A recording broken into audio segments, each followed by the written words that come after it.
In a small town on the outskirts, there was an old road that led deep into the forest.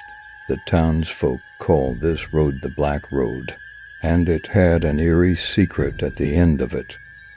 For years, according to the town's legend, those who walked along the Black Road would occasionally encounter the ghost of a faceless man.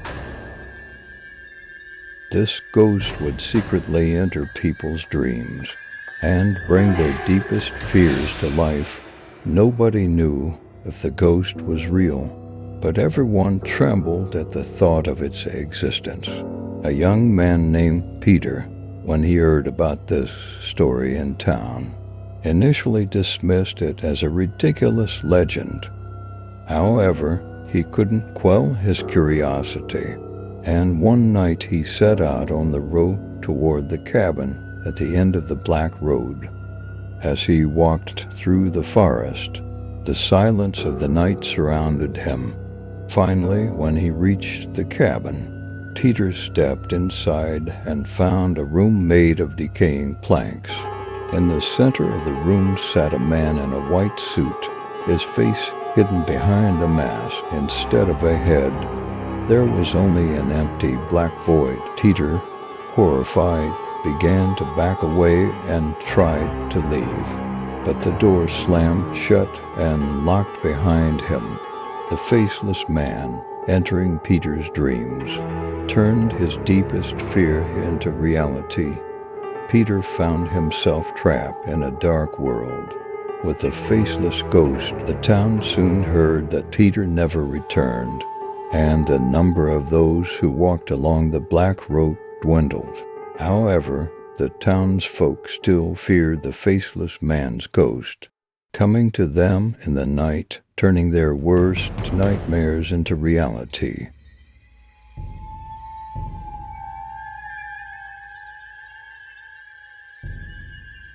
Deep within the forest, a place where human footprints had never tread, lay an area the townsfolk referred to as the Cursed Forest. According to the tales, within this forest stood an old cabin, forsaken, ominous, and cursed.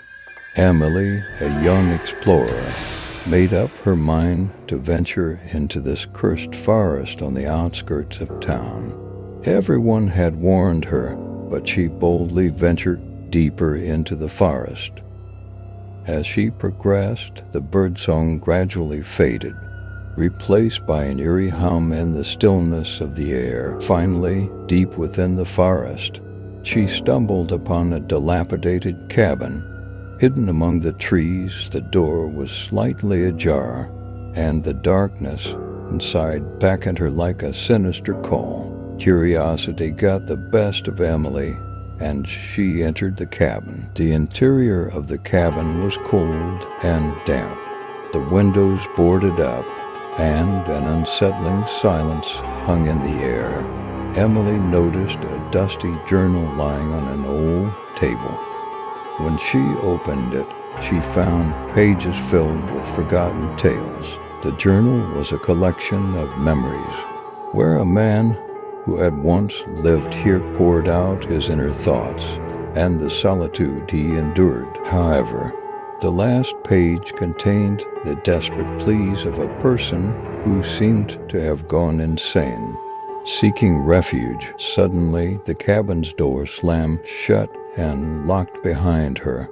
A strange presence was felt inside, and a chilling whisper echoed in the room. Emily heard the whisper that froze her blood, and was surrounded by grotesque creatures with no eyes, but they seemed to sense her presence. Terrified, Emily recoiled, but the creatures closed in on her. Reaching out with their hands, their eyeless faces stared at her, and their touch was icy. The cabin plunged into darkness, and Emily's screams vanished into the forest. Back in town, Emily was never seen again, and the townsfolk finally accepted the existence of eyeless creatures. Dwelling within the depths of the cursed forest, the forest became even more cursed.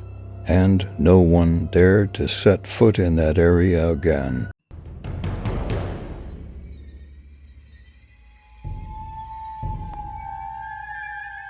On a cold winter night, silence fell over the town's police station, with sirens and radios quiet.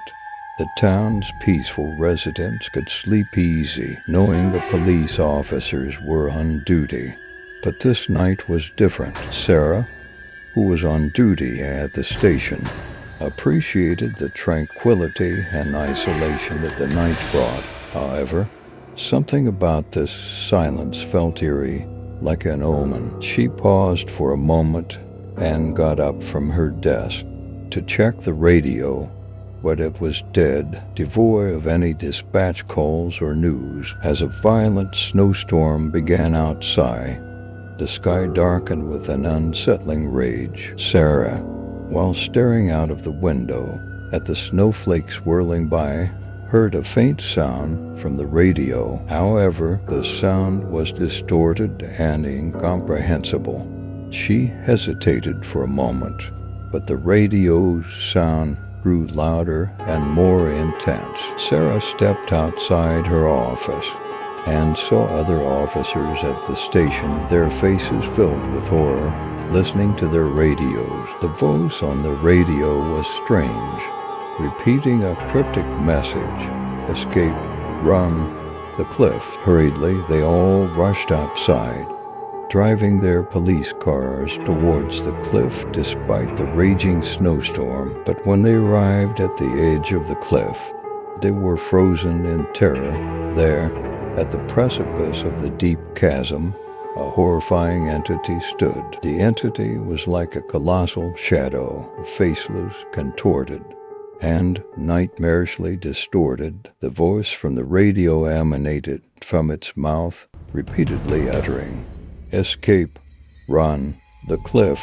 The police officers stepped back in horror, but the entity approached, its long arms extending toward them. Their vehicles failed to start, and the entity closed in, its bony fingers reaching out to grab them. One by one, they disappeared, dragged into the depths of the cliff, their screams lost in the snowstorm. Sarah, as the last remaining person, stood at the edge, facing the entity.